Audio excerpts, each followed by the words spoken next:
This is going to be my first reading of Jon Bartleaux. Got a little difficulty with it and whatever it is now. But anyway, please subscribe to my channel. I know that there are ads on here. Skip over them. Go and get you something while they're playing or whatever. And I will get a few cents from each of those ads being viewed, even though you're not watching them, as long as they go through and they terminate, whatever. That gives me a little bit. Please subscribe to this channel, and I have some offers to members that can come, and I'll have more readings and more possibly free books. At any rate, this is going to start Jon Bartleaux. Birth, the constant continuation of life. It brings such a wonderful, miraculous event and joy-filled occasion.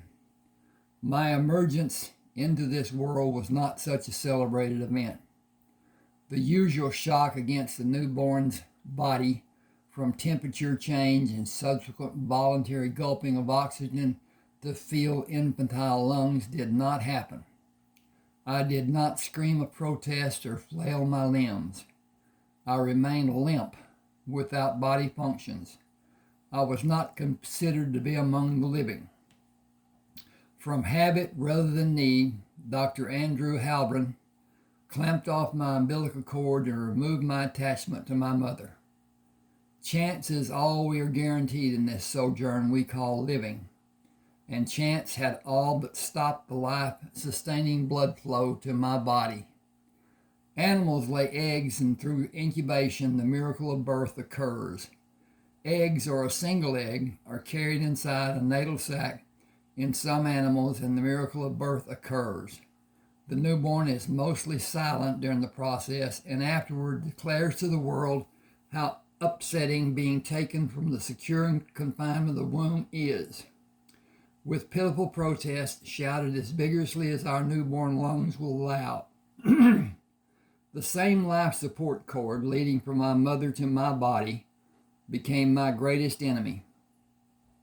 It was tangled around my neck and decreased the blood flow to my body as I moved down the birth canal. My heart refused to beat as it normally do during the birthing process, and the breathing reflex was not achieved by the sudden shock to my system. My death relieved the responsibility of persons who would be burdened by a newborn in constant need of care without a mother. It was to be a major disappointment for some people, although welcomed by others. There were no bounds formed for me. Sorry about that. There were no bonds formed for me, only fantastic expectations of future developments. My death was not as startling or unacceptable for the people waiting downstairs as my mother's hemorrhaging during my birth would be, which is misunderstood and difficult to accept. People generally believe it cannot happen with a physician in attendance to prevent it. The medical professions are fully aware that internal bleeding is often not detected until time for deterrence and needed action is a thing of the past. Such is the case for my mother. A few minutes after my limp form was released from the secure confinement of her body, she ceased to live. I got to change pages here. My mother's young friend, My mother's young friend, Clarissa, was assisting Dr. Halbron in the upstairs room of the brothel, where my extraction and demise both occurred. After Dr. Halbron assessed my living conditions as terminated, Clarissa asked what he would do to start my bodily functions. When he conveyed his opinion that I was forever deceased, she interceded. What will start his heart beating? Dr. Halbron shook his head. He is lifeless and will remain so. I don't know how long the blood has been shut off from his body. It may have occurred during the delivery, or it may have been some time before the delivery began. The delay of his breathing and his blood coursing through his body is questionable because he was not discolored. Even now his skin tone is pinkish, but his life functions are terminated from lack of blood to bring him oxygen. He is dead. Clarissa spoke in a tone that chilled the good doctor. He is still pink, as he should be at this point in his existence. Dr. Holloman was frustrated with her insistence. He has no existence. Clarissa ignored him. Do anything that needs to be done and start his life functions now. His father is downstairs in that group of men. No one knows who the real father is, and all will claim him in secret, inside the confines of this house. They are gathered here and waiting for their child. You see those men. They are the strongest leaders in this city and the most powerful men in this state. I will take their son to them in a short time. Bring him back. Start his life again now if you care anything about your own life. To walk out on the balcony and say both mother and child are dead is not going to be my lot in this life. I will not be treated as badly as you, but I would not bet a plug nickel on either of us seeing another sunrise unless I have a living, breathing son for them to see and celebrate his living for them and for his mother.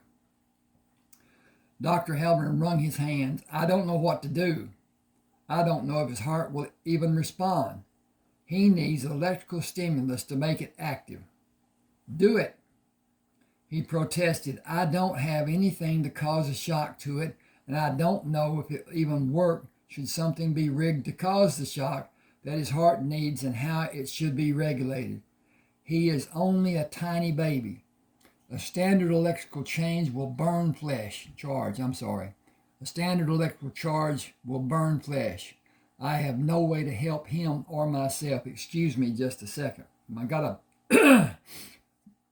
I'm affected by pollen and crap. Clarissa pulled the chain to switch off the electricity to the hanging light socket. There is not time to stand here and argue about whether it will not work. Something must be done. We will do it and take the chance it will work.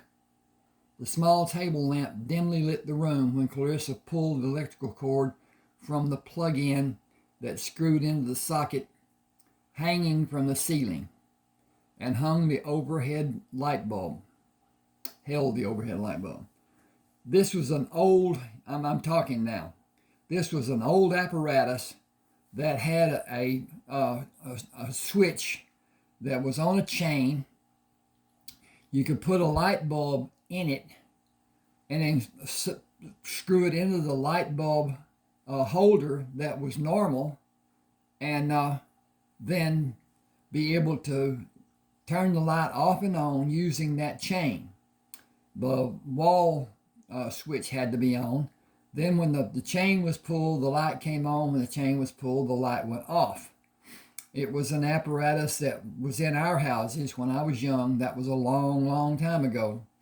At any rate, let's go back here, and here we go. The small table lamp dimly lit the room when Clarissa pulled the electrical cord from the plug-in that screwed into the socket hanging from the ceiling and held the overhead light bulb.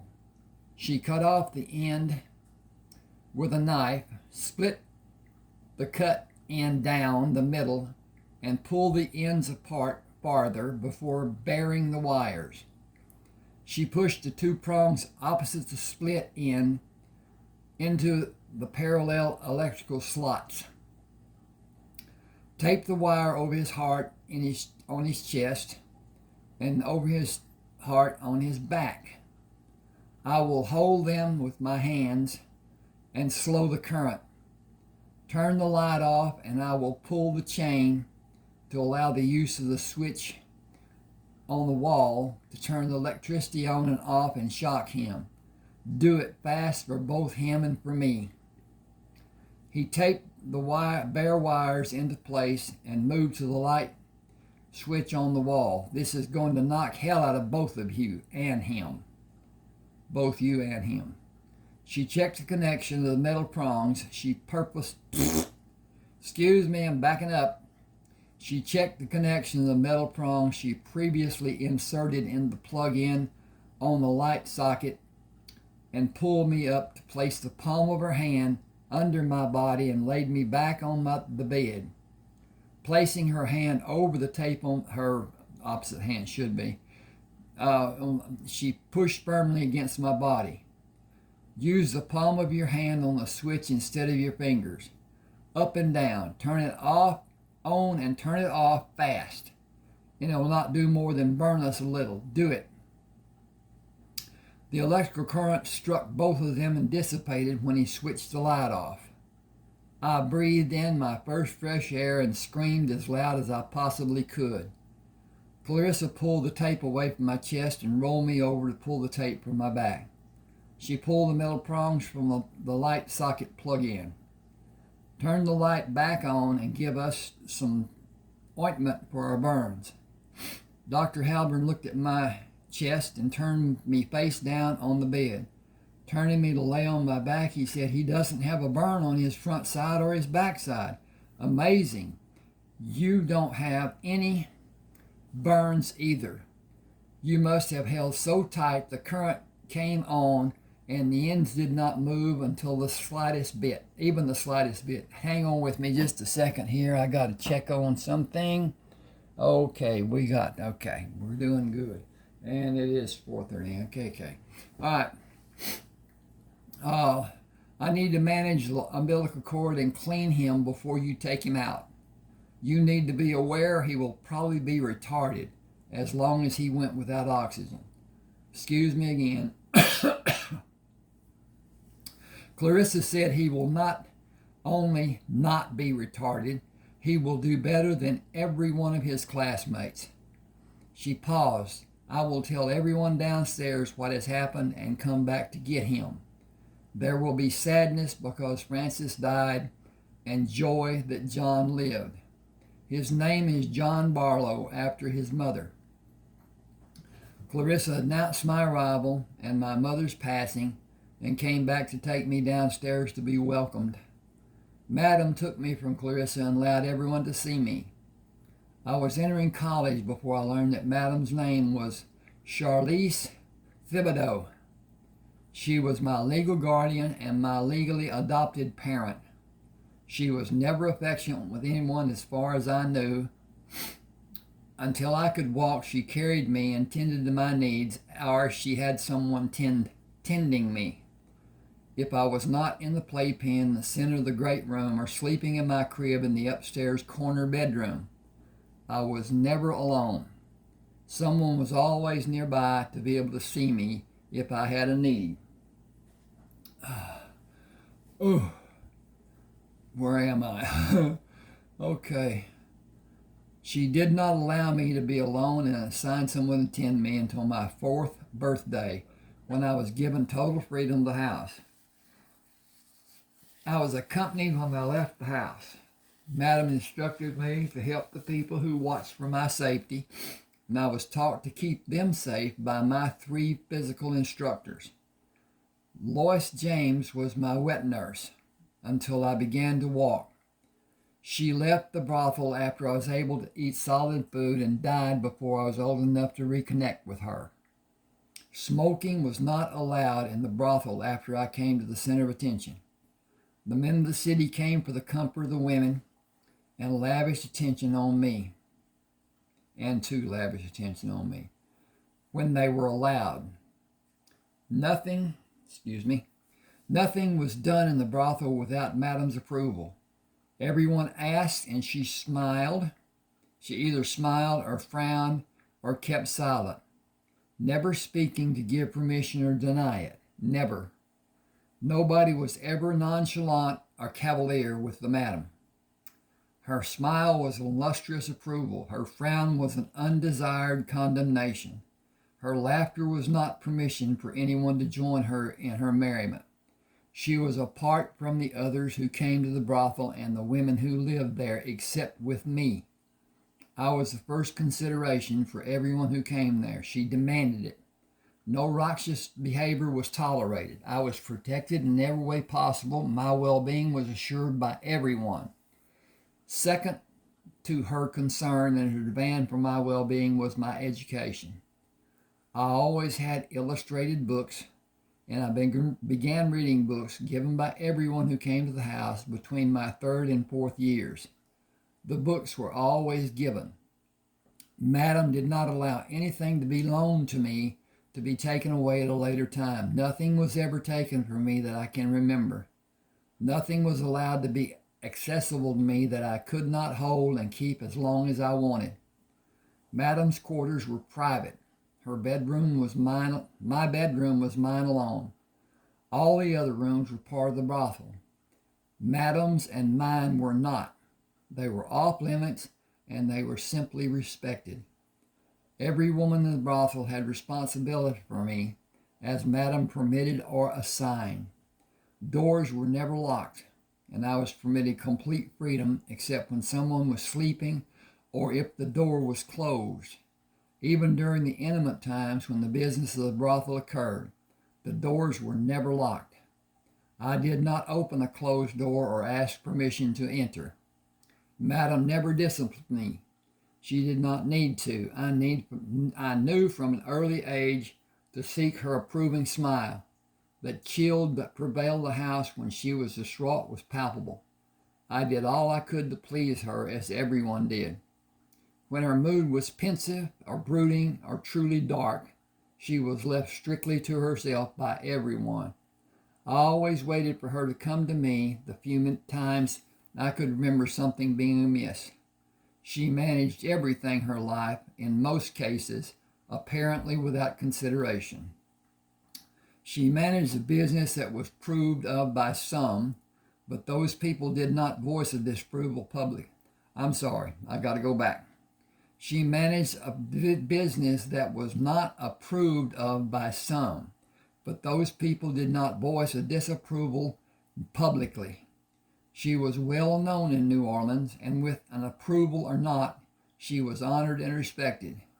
She managed the brothel, but she did not participate in the intimate functions of the business. She did not outwardly practice the occult. Yet everyone who did asked her blessing and alerted her to any impending incident in the city. I was educated by everyone who the madam allowed, which included several people who practiced. I came to believe those that did practice were afraid of her. I was never told why. It was simply not a matter for discussion. Everything else was openly mine to be acknowledged and answered when I asked. Segregation was strict during my childhood days, but people of all walks of life came to her small office on the porch of the house. They would knock and wait for her to come outside for their meeting.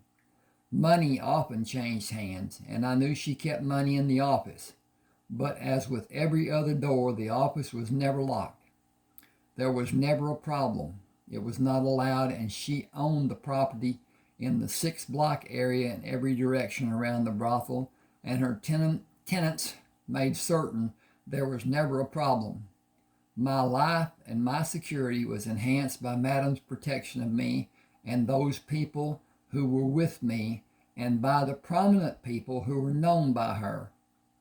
I believe I could not have been held accountable for anything I did short of a major crime. I never tested that theory out of respect for everyone who favored me. The men who came to the brothel were always known to be strictly ignored by the neighbors. In my younger life, I believed that there were other reasons the privacy of the patrons were held so strictly. As my knowledge of the practice grew, I came to know there were other reasons. Many of the men who came to the house practiced and gave support to those who were known to be strong in the practice. Judicious silence was rewarded with good health, and at times actual help in some form when it was needed. Everyone concerned remained happy and healthy. I knew Madam was happy when she sang to me. Everyone knew when she was not happy. It was a rare occurrence when she was not. My attending public school began with a thud. For some reason unknown to me, a fifth grader named Marvin Bledsoe hit me several times. He bruised my left eye and bloodied my nose while we were on the playground at recess. The principal, Mrs. Clavier, drove me home and reported the incident to everyone in the house with a loud reproach of Marvin, acknowledgement of his punishment, both at the school and his home. She begged the forgiveness of the madam, to no avail. The madam took Miss Clavier's arm in her hand and forcibly walked her to the door. Forgiveness for an assault on Jon is not mine alone to give. Neither is exoneration. Influential people will visit him. The damage done will continue to be obvious for many days. I cannot fathom the reactions his being harmed or the actions which will certainly follow. There will be a large degree of both, I'm sure. I will tell of your kindness after the act was undertaken, but his safety will come under scrutiny, and I cannot begin to predict the repercussions. I am certain there will be many which I am unable to prevent.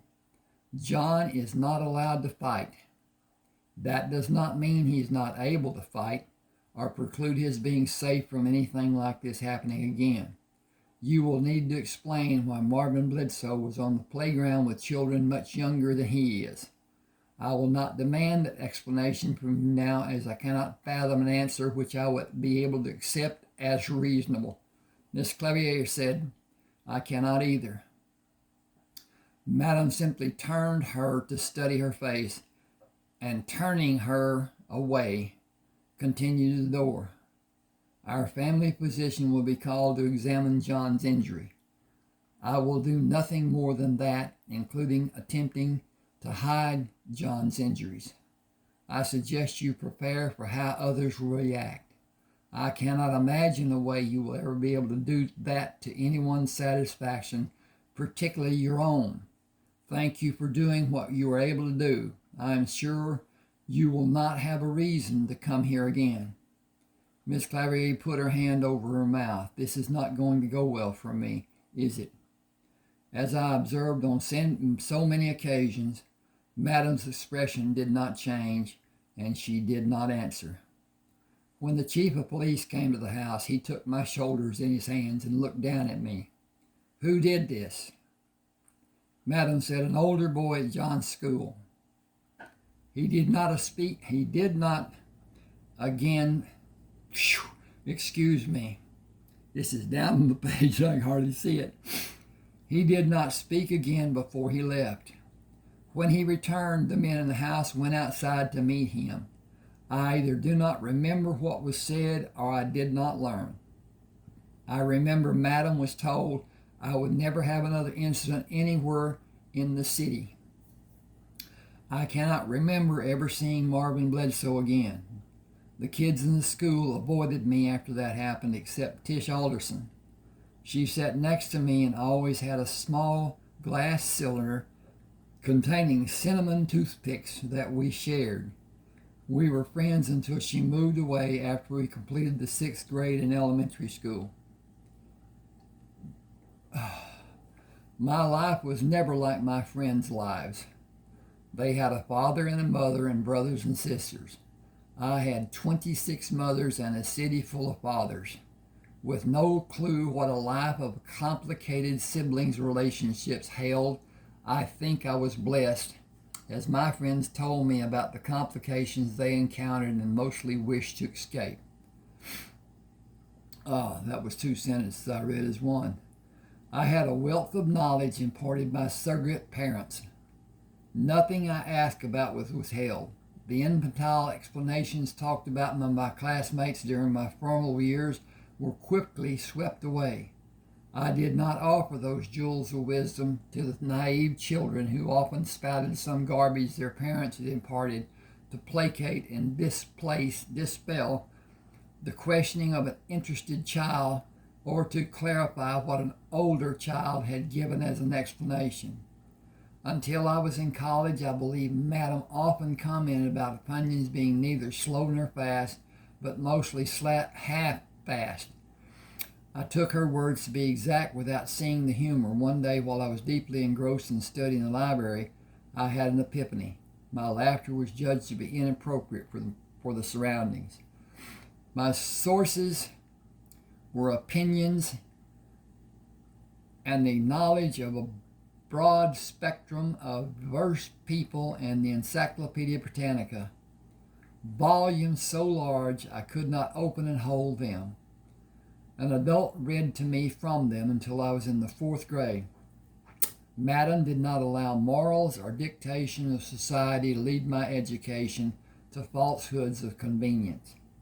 No subject was ever avoided or delayed until I was deemed old enough to understand. The male and female anatomies never hidden from me, as I was expected to models both female. I was exposed to models with female and male every day. An embarrassing occurrence never happened. My questions were addressed with honesty and clarity, and with the enlarged volumes of Encyclopedia Britannica. I assumed everyone had access to a set until Tish told me they were expensive and mine was the only set she was aware of. For my 5th birthday, 3 of my presents were named Eric Fraser, Walter Hancock, and Latrell Whitaker. They were assigned the daunting task of instructing and empowering my physical education in the small gymnasium built for the occasion behind the house. My favorite pieces of equipment were the many ropes hanging from the steel beams supporting the roof. Tarzan was the hero of every child in my younger days. Edgar Rice Burroughs described him swinging through the jungle using vines anchored to trees. I swung through the gym imitating Tarzan. My favorite quote from him made me consider how much truth in what he said. Imagination is but another name for superintelligence. I often repeated it and drew strength from it when I was in need of inspiration. On separate days, twice each week, Eric, Walt, and Latrell came to coach my physical activities and drill me on any subject they deemed might be useful in my life. It all seemed to be random until I was old enough to see how they constructed every facet of my education. Science interested Walt. Eric was the philosopher. Latrell was great at doing any form of math and challenged me to answer without the use of paper, to draw the problems out visually. He would snap at me if I answered too slowly. After I was able to run, one of them barked at me like a veteran drill sergeant during the first 6 days of the week. Sunday was the exception. Still, I played in the gym on Sundays. Eric was my strength coach. Walter tutored me in gymnastics, and Latrell had responsibility for any sport he elected to prepare me to participate in. He introduced and drilled me in every aspect of all formal sports. I did not enjoy competitive soccer, as I did not relish kicking another person or being kicked and often being run into. Kicking the football with accuracy was more enjoyable, and I was proficient at both punting and place kicking, which allowed me to excel in performing in the football field in college. He became my swimming instructor when the pool was built for my 6th birthday, and he was my instructor in hand-to-hand combat after my 7th birthday. I neglected to tell Madam, I got to get my tongue straight here.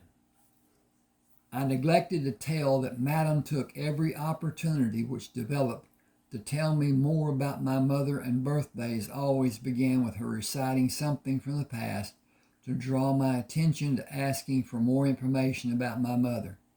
My mother must have truly loved the man who was my father to even the most bizarre and far-fetched extreme as might have been possible for her. Doctors warned her of her condition, preventing her carrying a baby to full term, and the dangers she was subjected to if she did not abort her pregnancy. For reasons even Madam could not explain, she chose to keep me. Excuse me a second. Gotta see what time it is. Okay, 30 minutes.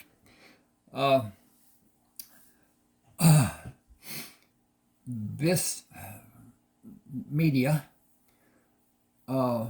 restricts time limits on videos. I don't have a clue what that restriction may be, and so I try to keep it down way less than an hour. And this is 30 minutes, so I've got another 15 minutes or so that I can do this, and 20 or whatever. I have not been warned or canceled or anything up to this point, so I'm trying to keep it down. That's the reason I keep looking at the time. At any rate, keep me. Anytime someone spouts off advocating abortion, I am reminded that they were already born. I question how fervently they would have advocated their own abortion had they had the opportunity. Nah, I do not believe that for a single second. Got to turn.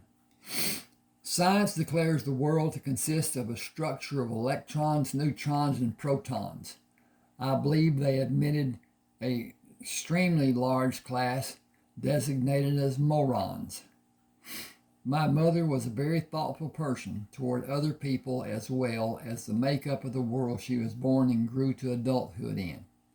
She did not espouse any worthy causes.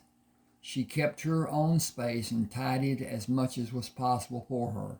She was demanding of the men she entertained. No wham bam, thank you ma'am. She required that a relationship be built before any favor was given, and the relationship was strictly platonic. The men also told me about my mother.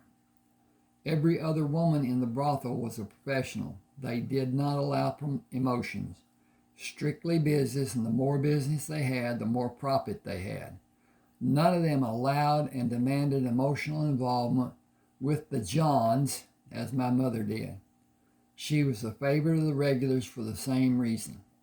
Most of the men waited hours for her, enjoyed games to pass the time until their attention was drawn away by my mother. They called her the seductress. They made an attempt to refer to me as the son of Francis. Madam frowned and said Johnny is his name in my house.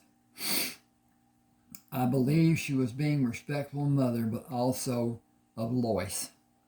The men were not allowed to give me money except at celebrations, and Madam picked me up to help me drop it in a large brown piggy bank after I enjoyed having it a few hours. Gratuities for any act I performed were mine to keep, but as soon as I left it out to be seen by others, Madam deposited it in the piggy bank. It was safe inside the house, as there was never a theft. I believe she attempted to teach me to be careful with my possessions.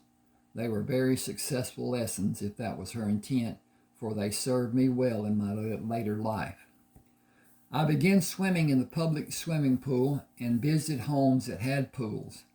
While visiting one day at a very wealthy family's house, I heard the word bastard for the first time. A young girl very innocently asked me if I was a bastard. I told her I did not know what the word meant, to which she told me she did not either. She overheard her mother say I was a bastard. We played in the pool the whole afternoon without seeing her mother. The trail was my sounding board for any noxious, pernicious, unpleasant, and injurious phrases. He explained the word bastard to me to be the absence of a parent. I was young and naive and took his explanation at face value without question.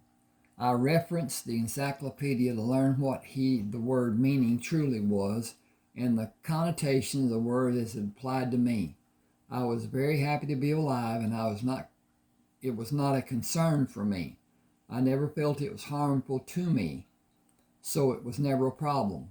Several of the men wanted to be my legal father and adopt me, but Madam merely smiled.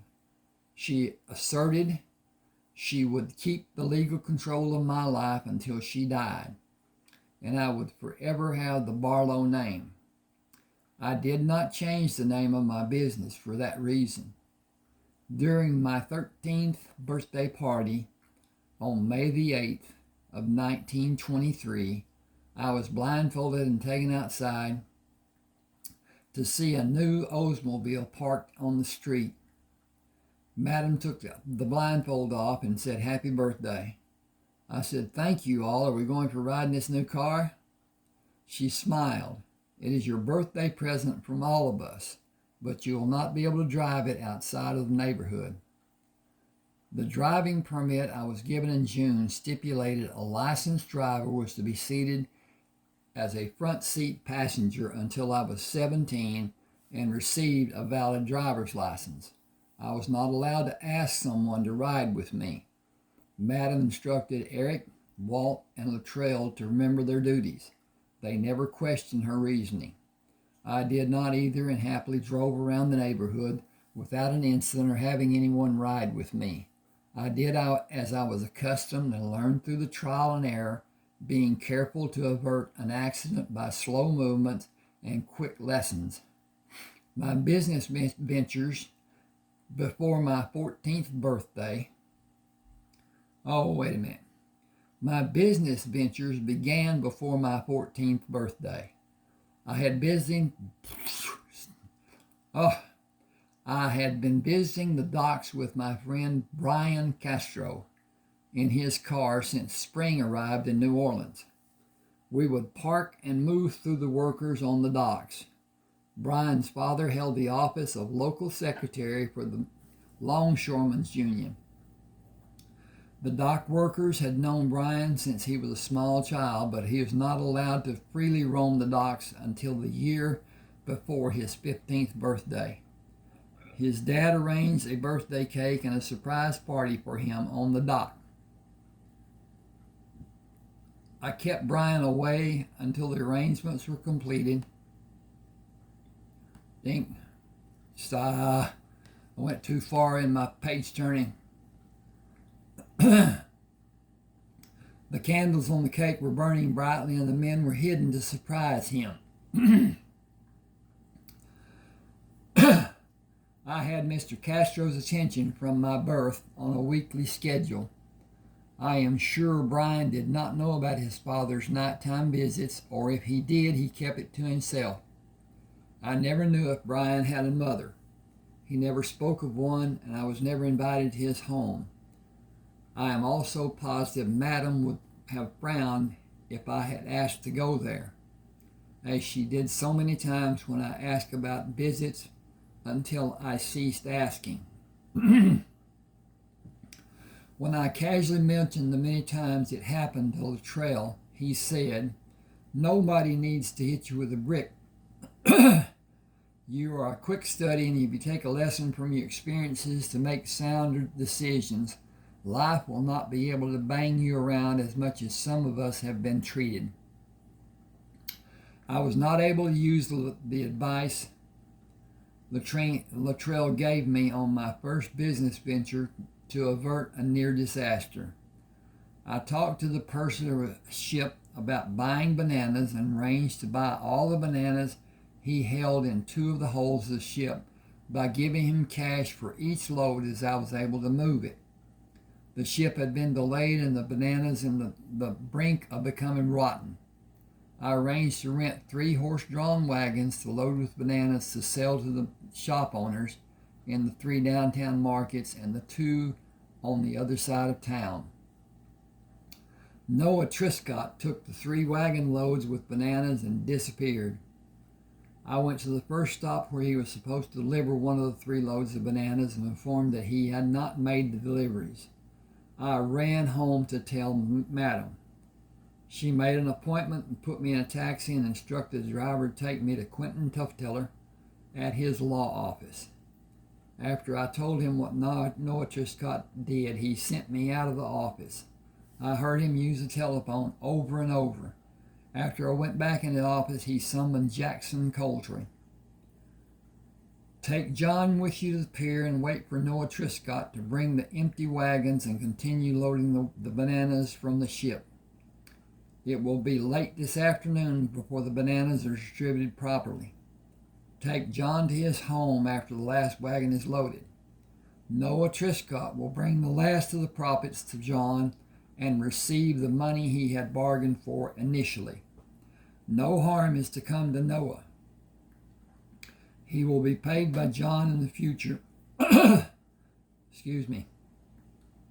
He will be paid by John in the future for his services. Boy, dry. After the success John had today, he will need Noah's services. Noah will be loyal to John and completely trustworthy. He has been chastised, instructed, and educated. He will be an asset for both of you in the future. I think Mr. Tufteller, didn't see that A, excuse me. Let me get a drink. Just give me a minute here. I think that may help me immensely.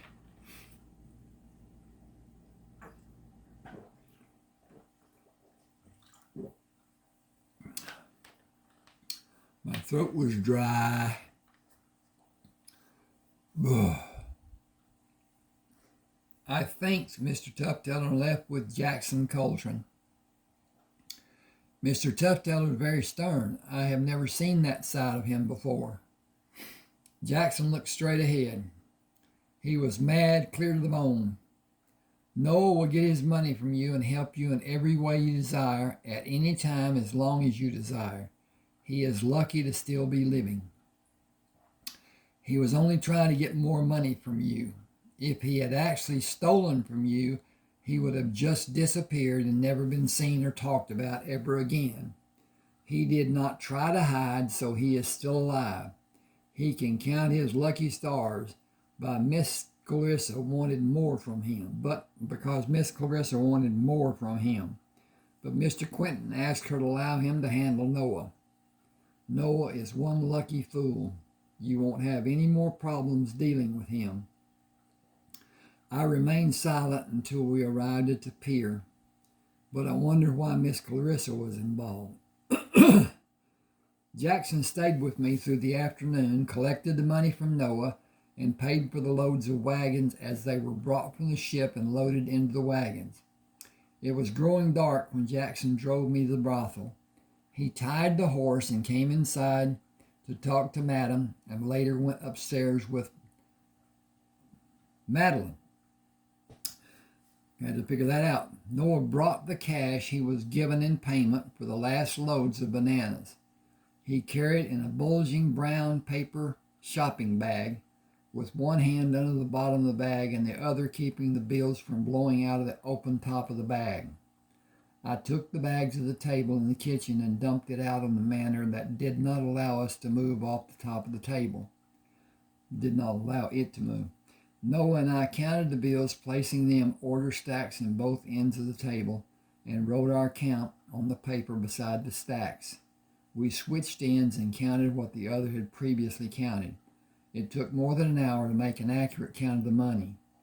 I had more than 8 times as much money as had that morning after I paid Noah. Jackson came the next morning and joined me for breakfast. We will take your money to Iberian Bank to deposit it. When you buy from the ships again, you will write a check for the complete load and date the check for the following day. The bank will guarantee your check, and you will have a letter of credit for the men from the ships to see. You will give checks for every phase of your ventures and pay the required taxes. New Orleans people are talking about your enterprise with bananas. When you make more ventures and add more money to your account, it will be a matter of public record. You must protect yourself from violating federal laws. Mr. Quentin's firm will prepare tax forms for you until you're 18. You can hire another firm when you're 18 or continue with Mr. Quentin's firm, paying an annual fee as a legal retainer of the firm. I recommend that you retain the firm. Jackson waited for me in the lobby of the bank while I was in the office of Charles Phillips, the bank president. "Good morning, Mr. Bartleaux. I have taken the liberty of opening a checking account and savings account in your name. All that is needed is your signature on the account cards and the letter of credit. I advise you to deposit a major amount of your capital in the savings, as it will accrue interest. I had a form prepared for your signature giving me authority to take capital from your accounts as may be needed. Balances will be constant as the law states in this procedure. I will only act on your behalf, and all the assets will continue in your accounts." Okay, I back up here. I was able to act in this manner under the laws of the state of Louisiana, supervised by the Tefteller Law Firm, until your 18th birthday. You will be required to act for yourself after that day. I trust this arrangement is to your liking. I was both surprised and happy. It is more than I expected, and is very much to my liking. Thank you. He smiled for the first time. It is my pleasure to see you doing so well. Just a minute, please. Yep. Okay. To see you doing so well. You have established yourself as a valued individual with the men who run the ships. The fact that you have ready cash is a fortunate circumstance for both you and them. They know you are able to buy from them when they bring loads of food from Mexico and Cuba and South American countries. They usually wait for locals to purchase small amounts to sell in return for more when the first purchase is sold and the needed money to buy more is in hand. You offer the whole of the ship's available load to be purchased and payment to be done in a single act.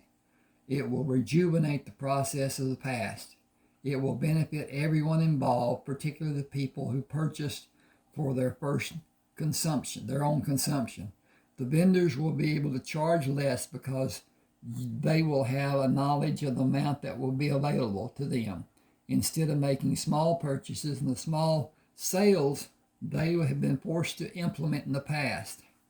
Your involvement is beneficial to everyone. Continue as you have begun, and you will be quite wealthy by your 18th birthday. I looked up from signing the cards. "Wealthy?" He smiled. "Beyond your wildest dreams.